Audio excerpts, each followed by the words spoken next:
Gracias, Janet, y siempre en este mismo tema hacemos un enlace con el periodista César Uceda, ya que expertos consideran que es necesario que la Corte pueda reformar su reglamento interno. Buenas tardes, César, continuamos con usted.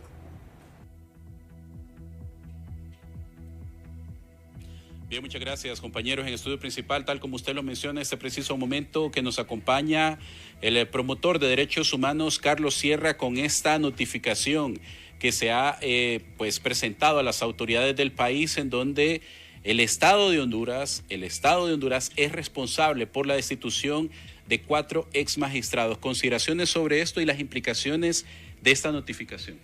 Sí, bueno, primero decir que lo esperábamos, ¿no? Se esperaba que el dictamen de la Corte Interamericana de Derechos Humanos fuera un dictamen que culpaba al Estado de Honduras por haber separado a 4 magistrados de la Corte Suprema de Justicia.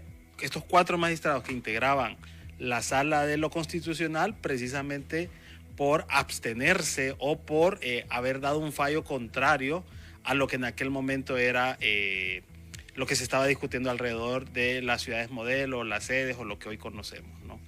En primer lugar, mencionar que esto es aunque es una noticia triste para el Estado de Honduras, cada vez que el Estado de Honduras es condenado por la Corte Interamericana de Derechos Humanos, significa que fallaron muchas cosas. Falló la institucionalidad pública, se hizo un mal uso de la justicia. En este caso fue el Congreso Nacional el que los destituye, precisamente, si recordamos, y también como sociedad no hemos avanzado, en este caso, en el tema de justicia, en primer lugar. En segundo lugar, también es un revés, precisamente para la clase política de aquel momento, pero también en la actualidad, para que entienda que no puede realizar este tipo de decisiones al margen primero de los procedimientos, al margen de la ley y al margen de los derechos que tienen las personas. En este caso, magistrados de la Corte Suprema de Justicia que, actuando en sus funciones, hacen un buen actuar y por eso son separados por parte del Congreso Nacional.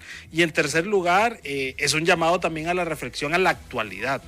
¿Qué significa? Bueno, en primer lugar, que la Corte Interamericana hace un fallo condenatorio al Estado de Honduras, lo que significará que el Estado de Honduras, en primer lugar, tiene que generar una serie de medidas de reparación hacia estos 4 magistrados de la Corte. ¿Cómo empiezan estas reparaciones? Bueno, hay todo un tema económico de los gastos que incurrieron estos 4 magistrados o estas 4 personas interponiendo la demanda, de los salarios que dejaron de percibir, entre otros elementos monetarios que deben de resarcirse. Pero la parte más importante que creemos nosotros desde las organizaciones de derechos humanos es todo el correlato de reparaciones que tienen que hacerse alrededor para que esto no se vuelva a repetir. ¿Y a qué nos referimos?